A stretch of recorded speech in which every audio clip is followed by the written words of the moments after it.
नमस्कार मित्रांनो, मागील व्हिडिओमध्ये आपण मेष लग्नाला रवी दशमस्थानी काय फळ देईल याची माहिती घेतली.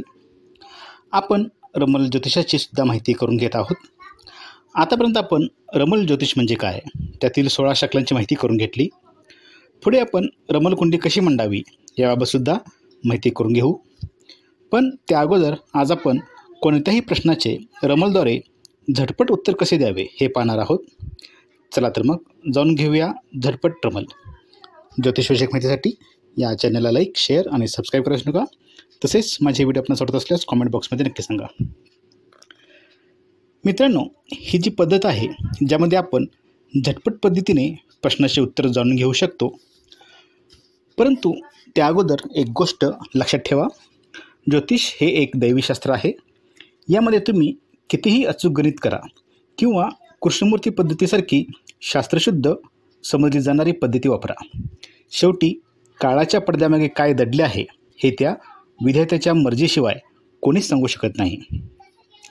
आपल्या जुन्या ज्योतिषग्रंथात काही भविष्य सांगण्याच्या पद्धती सांगितल्या आहेत, ज्यामध्ये आलेल्या जातकाला एखाद्या फळाचे किंवा फुलाचे नाव घ्यायला सांगतात, किंवा जातकाने कोणत्या रंगाचे कपडे घातले आहेत, किंवा जातक आपल्या कोणत्या अवयवाला स्पर्श करतो यावरून उत्तर सांगितले जाते, किंवा जातकाला एक नंबर विचारला जातो, किंवा इच्छाकुंडलीसुद्धा मांडली जाते, किंवा शकुनावरूनही उत्तर दिले जाते. आता काही जण या अशा पद्धतीला अशास्त्रीय म्हणतील, परंतु त्यांनी हे लक्षात ठेवावे, हे दैवीशास्त्र आहे. त्यामुळे तुम्ही कोणती पद्धत वापरता, किती अचूक सॉफ्टवेअर वापरून कुंडली मांडता याला दुय्यम महत्त्व आहे. खरे महत्त्व तर तुम्ही या शास्त्राची किती प्रामाणिक आहात, तुम्ही उपासना करता का, तुमचे चरित्र कसे आहे. या संदर्भात एक वाचलेले छानसं वाक्य आठवतं, ज्ञान का अंतिम लक्ष्य चरित्र निर्माण करणं आहे. त्यामुळे आज जी पद्धत आपण पाहणार आहोत त्यासाठीही तुम्हाला तुमची उपासना असणे आवश्यक आहे. म्हणून ओम ह्रीं सांब सदाशिवाय भोला भैरवाय ओम ह्रूम फट स्वाहा या मंत्राचा 5 लक्ष इतका मंत्र जप करून तो सिद्ध करायला सांगितलेला आहे. नंतर 16 शकलांचे खेळण्याचे पत्ते जसे असतात तसे 16 कार्ड्स बनवून तेही या मंत्राने सिद्ध करून घ्यावेत, व त्याद्वारे तुम्ही रमलकुंडलीसुद्धा मांडू शकता. रमलकुंडली या पत्त्यांचा वापर करून कशी वापरावी, कशी मांडावी हे पुढील व्हिडिओमध्ये आपण शिकूच. सध्या आपण पाहणार आहोत झटपट रमल. मी हे कार्ड्स आहेत त्याची रंगीत प्रिंटआउट काढून त्याला लॅमिनेशन करून घेतले आहे. ही आहेत ती कार्ड्स. हे 16 शकलांचे 16 कार्ड्स. यामध्ये शकलाचा नंबर, शकलाचे नाव, शकलाचे चिन्ह, त्यांचा स्वामी, राशी, ते शुभ की अशुभ, दाखील, साबित, खारीज की मुनाकलीब व त्याचे तत्व ही सर्व माहिती दिलेली आहे. व मागे माझे श्री आराध्य दैवत शंकर भगवान यांचे चित्र व मगाशी सांगितलेला मंत्र लिहिलेला आहे. हे लक्षात ठेवा की या पद्धतीद्वारे तुम्ही फक्त प्रश्नाचे होकारार्थी किंवा नकारार्थी उत्तर देऊ शकता, कालनिर्णय नाही करू शकत. रमलमध्ये कालनिर्णयाच्या वेगळ्या पद्धती आहेत, त्या आपण पुढे पाहू. फक्त तुम्हाला विचारलेला प्रश्न आगम स्वरूपाचा आहे की निर्गम स्वरूपाचा हे समजले पाहिजे. मागे आपण याविषयी पाहिलेले आहे की ज्या प्रश्नात काही मिळवण्याचे उद्दिष्ट असते, काहीतरी येणार असते, ते आगम प्रश्न. जसे माझी गाडी होईल का, माझे घर होईल का, भाडेकरू मिळेल का, हरवलेली वस्तू मिळेल का, संतती होईल का वगैरे प्रश्न आगम प्रश्न होत. व निर्गम प्रश्न म्हणजे घटस्फोट होईल का, आजार बरा होईल का, मी परदेशी जाईन का वगैरे. बरं, मला सांगा, प्रमोशन होईल का हा प्रश्न आगम स्वरूपाचा की निर्गम स्वरूपाचा? या प्रश्नाचे उत्तर तुम्ही मला माझ्या व्हॉट्सअप नंबरला त्याचे उत्तर द्यायचे आहे. बरोबर उत्तर दिल्यास मी या शकलांची PDF तुम्हाला पाठवेन.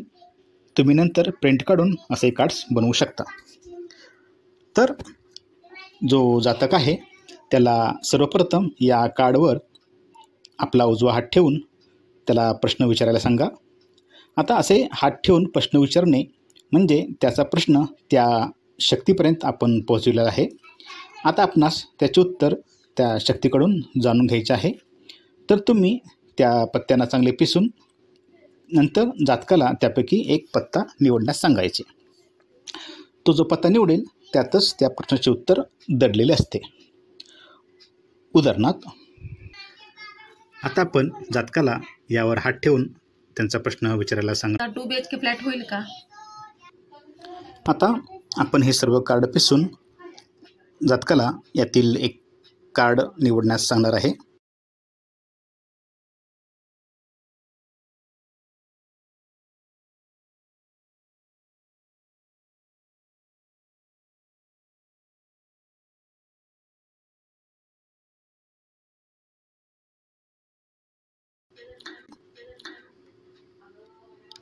हे कार्ड जातकाने निवडले आहे.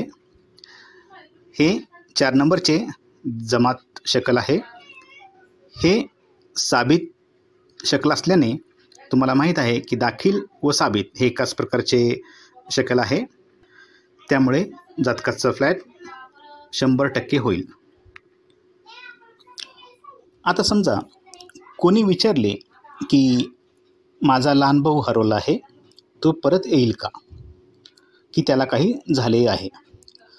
तर त्याने पान निवडले ज्यावर 3 नंबरचे कब्जतुल खारीज हे अतिअशुभ शकल आहे. तर खारीज म्हणजे निघून जाणे, म्हणून भावाची भेट होणार नाही असे म्हणाल तर चुकाल. कारण या नियमास एक अपवाद असा आहे की प्रश्न ज्या स्थानासंबंधी आहे त्या स्थानासंबंधी कार्ड आले किंवा शकल आले तर उत्तर होकारार्थी द्यावे. अतिअशुभ असल्याने अडचणी विलंबाने गोष्टी घडतील, पण उत्तर होकारार्थी येईल. जसे या प्रश्नामध्ये घरासंबंधी प्रश्न विचारलेला आहे व 4 नंबरचे शकल आलेले आहे. 4थ्या स्थानावरून आपण घर पाहतो हे तुम्हाला माहीत आहे. त्यामुळे घर 100% होईल हे उत्तर येते. साधारण तुम्हाला कळावे म्हणून आगम प्रश्नांची शकले कोणती व निर्गम प्रश्नाची शकले कोणती ते येथे देत आहे. म्हणजे ते शकल आले की उत्तर होकारार्थी द्यावे हे तुम्हाला कळेल. फक्त प्रश्न पाहताना ज्योतिषी व जातक शुचिर्भूत असावा. मांसाहार करून मद्यपान करून प्रश्न पाहू नये. पत्ते कोठेही टाकू नयेत. झोपण्याच्या बेडवर, अस्वच्छ ठिकाणी असे प्रश्न पाहू नयेत. प्रश्नात तळमळ असावी. टाईमपास म्हणून प्रश्न पाहू नये.